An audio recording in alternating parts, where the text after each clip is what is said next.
खूबसूरत शैतानी शीशा भाग नंबर 6। दोस्तों, आप हमारे चैनल पे नए हैं तो हमारे चैनल को सब्सक्राइब ज़रूर कर ले और साथ में जो बेल आइकन का ऑप्शन आता है उसे ऑल पे सिलेक्ट ज़रूर कर ले ताकि आपको नोटिफिकेशन मिलती रहे।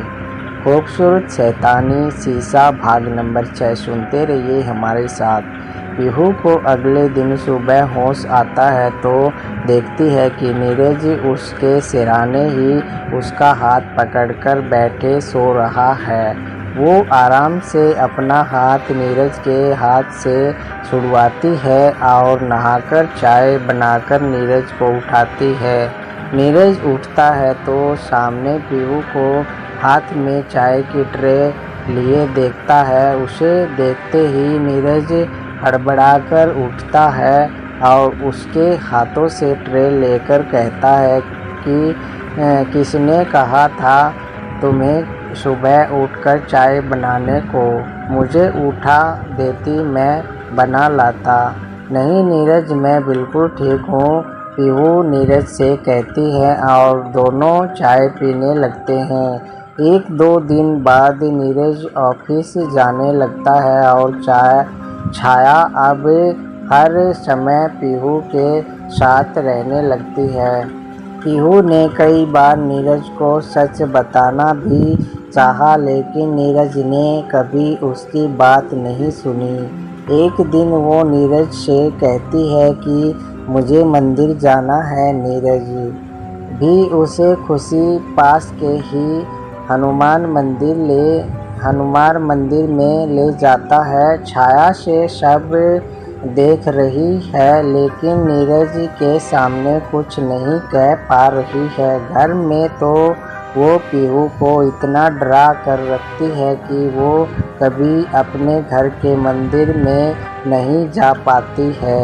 लेकिन अब वो बाहर कैसे रोके उसे मंदिर जाने से? उसे ये भी पता है कि अगर वो हर रोज़ मंदिर जाने लगेगी तो वो शैतानी बच्चा पीहू की कोख में ही तड़प कर मर जाएगा। छाया आज बहुत गुस्से में है।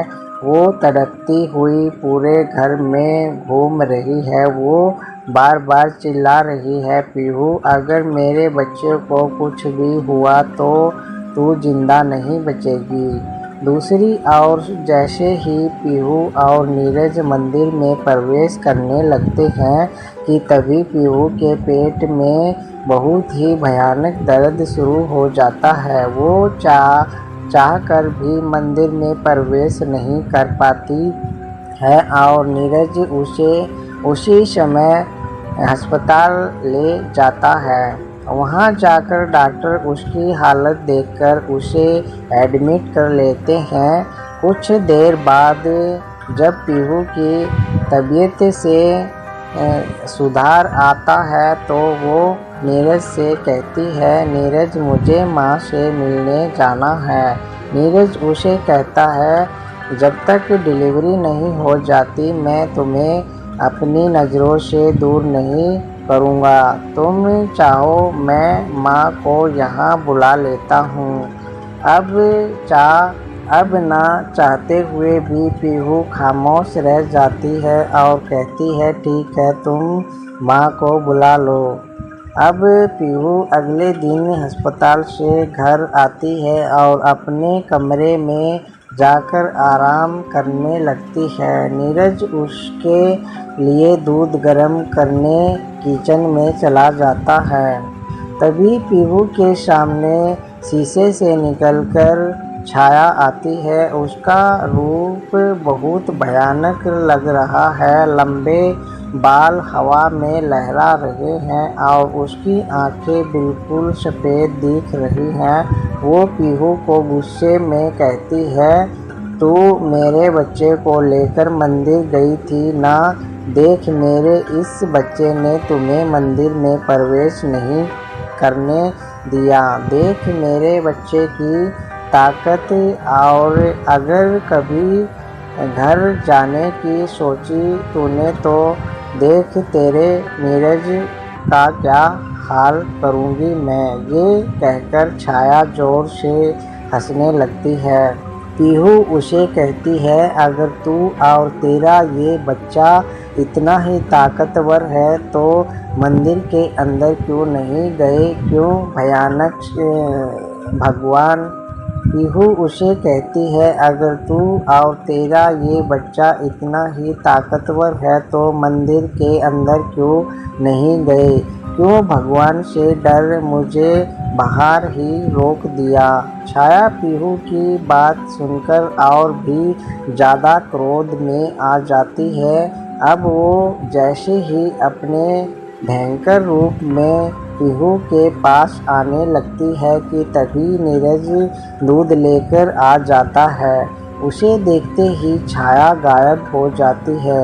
अब पीहू दूध पीते हुए सोच रही है कि बस अब जल्दी से माँ आ जाए और वो उन्हें सारी बात बताए।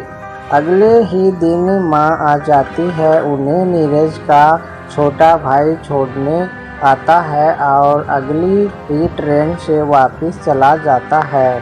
पीहू उन्हें देखते ही गले लग जाती है और जोर से रोने लगती है, माँ आ गई तुम। नीरज की माँ कौशल्या देवी को महसूस होता है कि जैसे पीहू किसी बात को लेकर हद से ज़्यादा दुखी है। वो कहती है, मेरी बच्ची रो मत, मैं आ गई हूँ, अब फिर क्यों रोती है पगली, इससे बच्चे पर भी गलत असर पड़ेगा। दोस्तों ये भाग हुआ पूरा। आपको ये भाग अच्छा लगे तो लाइक करें और कमेंट सेक्शन में कमेंट करके हमें ज़रूर बताइए ये कहानी आपको कैसी लगी। ये कहानी बहुत ही इंटरेस्टिंग है। दोस्तों अच्छी लगे तो हमारे चैनल को सब्सक्राइब भी ज़रूर कर ले और ऑल बेल आइकन को प्रेस ज़रूर कर ले ताकि आपको नोटिफिकेशन मिलती रहे।